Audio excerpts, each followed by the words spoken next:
Assalamualaikum warahmatullahi wabarakatuh. Dan pada video kali ini kita akan membahas tentang perbincangan Allah Subhanahu wa taala dengan akal dan nafsu. Juga kisah singkat penuh hikmah tentang malaikat Jibril ketika diperlihatkan surga dan neraka oleh Allah Subhanahu wa taala, yang mana penciptaan surga dan neraka berkaitan erat dengan hawa nafsu. Serta kita juga akan membahas cara mengendalikan nafsu syahwat. Dan tahukah kalian bahwa memang pernah ada suatu riwayat yang mengisahkan tentang perbincangan Allah Subhanahu wa taala dengan akal dan nafsu. Konon dikabarkan setelah Allah Subhanahu wa taala menciptakan akal dan nafsu, maka Allah Subhanahu wa taala bertanya kepada mereka berdua, lantas pertanyaan apakah itu dan bagaimanakah jawaban dari akal dan nafsu itu? Dan yang pertama, mari kita bahas tentang perbincangan Allah Subhanahu wa taala dengan akal dan nafsu. Dan perbincangan ini dikutip dari kitab Tanbihul Ghafilin dan Durratun Nasihin. Ketika Allah Subhanahu wa taala menciptakan akal, maka kemudian Allah Subhanahu wa taala berfirman kepada akal, "Wahai akal, menghadaplah engkau."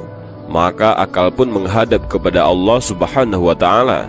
Kemudian Allah Subhanahu wa taala berfirman kepadanya, "Wahai akal, berbaliklah engkau." Lalu akal pun berbalik. Kemudian Allah berfirman lagi kepadanya, "Wahai akal, siapakah aku?" Lalu akal pun menjawab, "Engkau adalah Tuhan yang menciptakan aku, dan aku adalah hambamu yang lemah."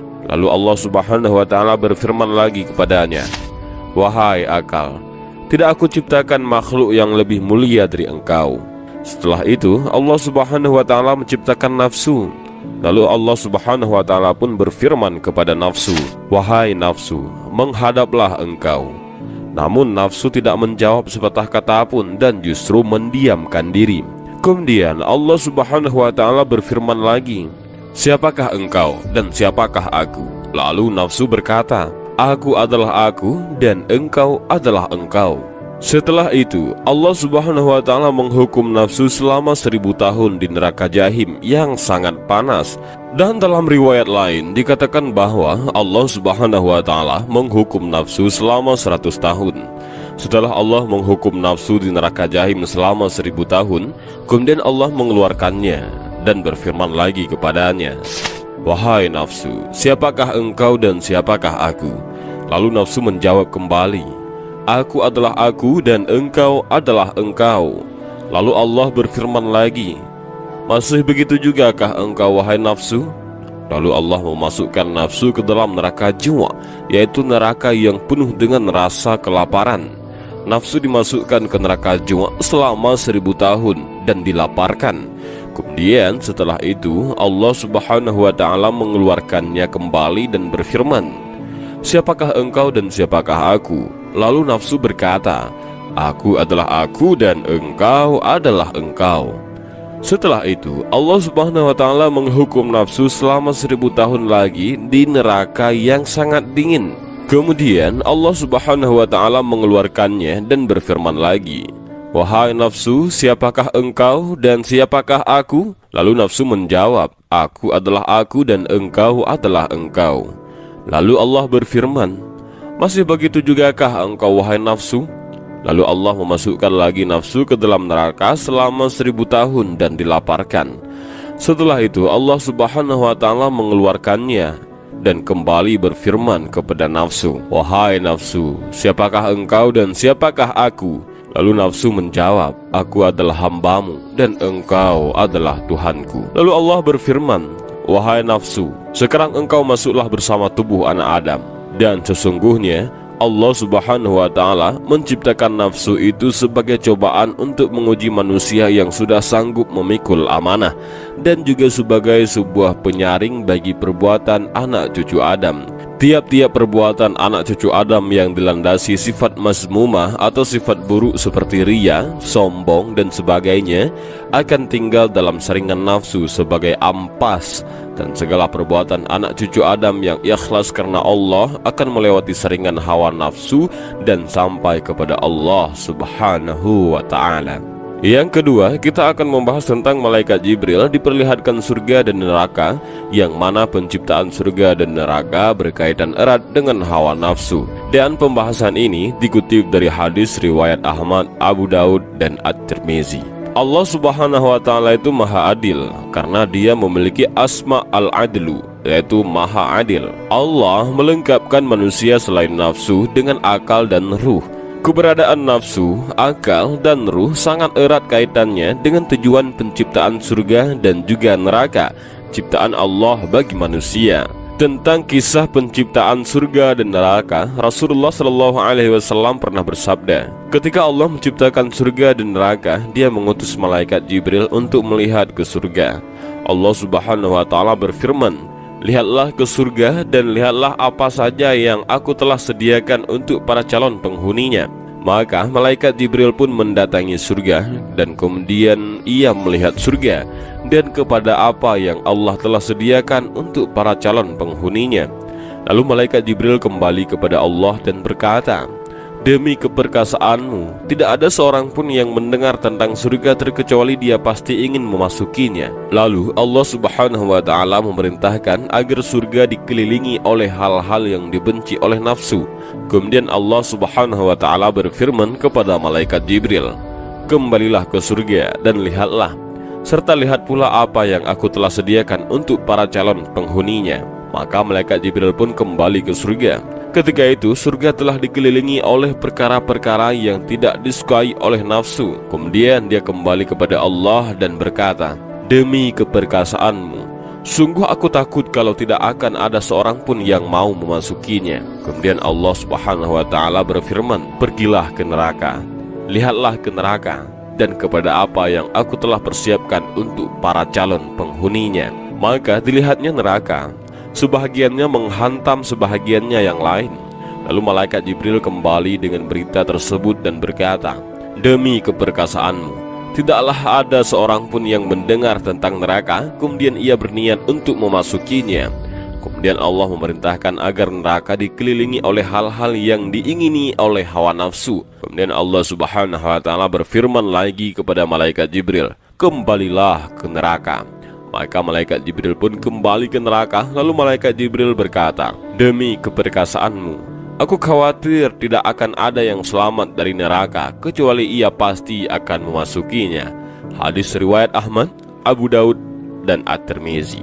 Setiap makhluk hidup memiliki hawa nafsu, terutama manusia. Sejak manusia lahir, Allah membekalinya dengan nafsu agar dapat menjalankan kehidupannya secara wajar sebagai makhluk hidup di dunia. Salah satu nafsu yang dimiliki oleh manusia adalah nafsu syahwat. Nafsu syahwat dapat mendatangkan kebaikan apabila dikelola dengan baik, namun sebaliknya akan menjadi musuh besar bagi manusia apabila ia tidak dapat mengendalikan nafsunya. Dalam Kamus Bahasa Indonesia, syahwat diartikan sebagai nafsu untuk bersetubuh atau kebirahian. Kami mengutip dari beberapa sumber bahwa Allah menciptakan manusia dengan disertai syahwat dengan faedah dan manfaat di dalamnya, yaitu untuk menghasilkan keturunan.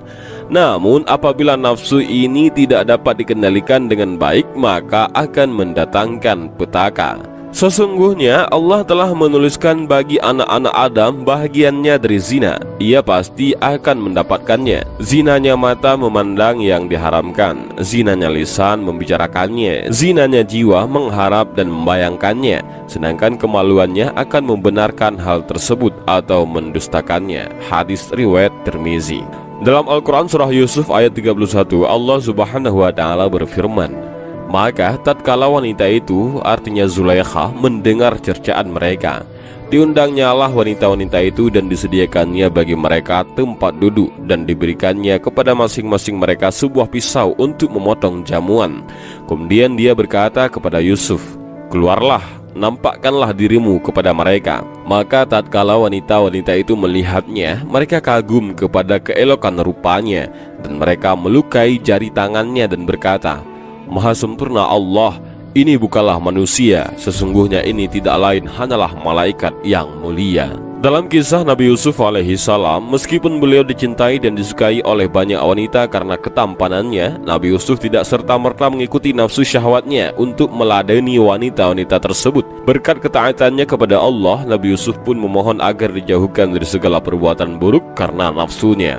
Dan berikut ini adalah cara mengendalikan nafsu syahwat. Untuk mengendalikan nafsu syahwat agar tidak menimbulkan perbuatan-perbuatan buruk, maka terdapat beberapa cara yang dapat dilakukan oleh seseorang, yaitu sebagai berikut. Yang pertama, menjalankan puasa. Dengan menjalankan puasa, wajib ataupun sunnah, maka seseorang tersebut juga berlatih untuk mengatur hawa nafsunya. Puasa akan membuat seseorang menjadi terlindungi dari kerusakan akibat nafsu syahwat. Dalam surah Al-Baqarah ayat 183, Allah Subhanahu wa Ta'ala berfirman, "Hai orang-orang yang beriman, diwajibkan atas kamu berpuasa sebagaimana diwajibkan atas orang-orang sebelum kamu agar kamu bertakwa." Rasulullah Shallallahu Alaihi Wasallam bersabda, puasa itu adalah perisai, maka apabila seorang dari kalian sedang melaksanakan puasa, janganlah dia berkata rafat ataupun kotor, dan jangan pula bertingkah laku jahil seperti mengejek atau bertengkar sambil berteriak. Jika ada orang lain yang mengajaknya berkelahi atau menghinanya, maka hendaklah dia mengatakan,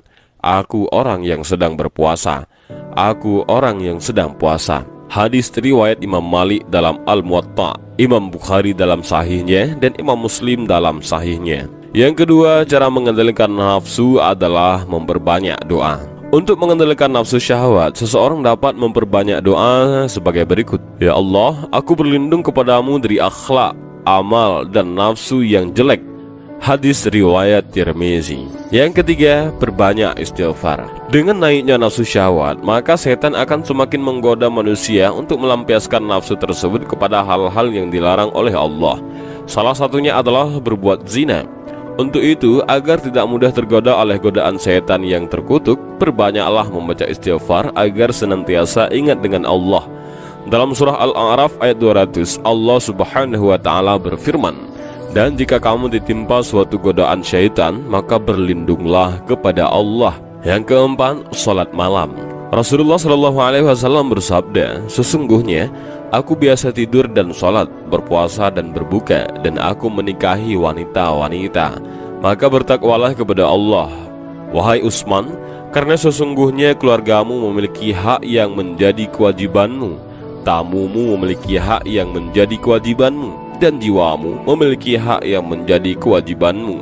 Maka puasalah, berbukalah, salatlah pada sebahagian waktu malam, dan tidurlah pada sebahagian waktu malam." Yang kelima, menjaga pandangan. Untuk mengendalikan hawa nafsu dapat dilakukan dengan cara menjaga pandangan. Menjaga pandangan ini artinya menjaga mata dari melihat hal-hal yang tidak semestinya dilihat, karena akan menimbulkan dosa. Dalam Al-Quran surah An-Nur ayat 30, Allah Subhanahu wa Ta'ala berfirman, "Katakanlah kepada orang laki-laki yang beriman, hendaklah mereka menahan pandangannya dan memelihara kemaluannya. Yang demikian itu adalah lebih suci bagi mereka. Sesungguhnya Allah Maha mengetahui apa yang mereka perbuat." Dan yang keenam adalah perbanyak baca Al-Quran. Allah Subhanahu wa Ta'ala berfirman dalam surah Ar-Ra'd ayat 37, "Dan demikianlah kami telah menurunkan Al-Quran itu sebagai peraturan yang benar dalam bahasa Arab. Dan seandainya kamu mengikuti hawa nafsu mereka setelah datang pengetahuan kepadamu, maka sekali-kali tidak ada pelindung dan pemelihara bagimu terhadap siksa Allah." Yang ketujuh, berkumpul dengan orang yang soleh. Salah satu hal yang dapat mempengaruhi perilaku seseorang adalah lingkungan pertemanannya. Maka dari itu, berkumpul dan bertemanlah dengan orang-orang saleh agar tidak tergiur untuk mendekati perbuatan-perbuatan yang tidak baik yang dihasilkan oleh nafsu syahwat. Yang kedelapan adalah menikah. Salah satu cara agar nafsu syahwat dapat digunakan secara positif dan justru mendapatkan pahala adalah dengan menikah. Rasulullah bersabda, "Wahai para pemuda, barang siapa di antara kalian yang mampu menikah, maka menikahlah. Karena menikah lebih dapat menahan pandangan dan lebih memelihara kemaluan. Dan barang siapa yang tidak mampu, maka hendaklah ia berpuasa, karena berpuasa dapat menekan syahwatnya." Artinya sebagai tameng. Hadis riwayat Bukhari. Yang kesembilan, mencintai Allah dan Rasul dengan tulus. Dalam surah At-Taubah ayat 24, Allah berfirman, Katakanlah, jika bapak-bapak, anak-anak, saudara-saudara, istri-istri, kaum keluargamu, harta kekayaan yang kamu usahakan, perniagaan yang kamu khawatiri kerugiannya, dan tempat tinggal yang kamu sukai adalah lebih kamu cintai dari Allah dan Rasul-Nya dan dari berjihad di jalannya, maka tunggulah sampai Allah mendatangkan keputusannya, dan Allah tidak memberi petunjuk kepada orang-orang yang fasik. Yang ke-10, menghindari pemicu naiknya nafsu syahwat. Cara terakhir adalah menghindari pemicu naiknya nafsu syahwat, seperti dengan menjaga pandangan dan jaga jarak dengan lawan jenis. Dan inilah sedikit video tentang percakapan nafsu dengan Allah Subhanahu wa Ta'ala. Kisah singkat yang menakjubkan namun penuh hikmah dan cara mengendalikan nafsu. Dan semoga dari kisah dan video ini kita bisa mengambil beberapa pelajaran dan hikmah, dan juga mudah-mudahan video ini bermanfaat bagi kita semua. Amin ya rabbal alamin. Allahu a'lam bishawab. Assalamualaikum warahmatullahi wabarakatuh.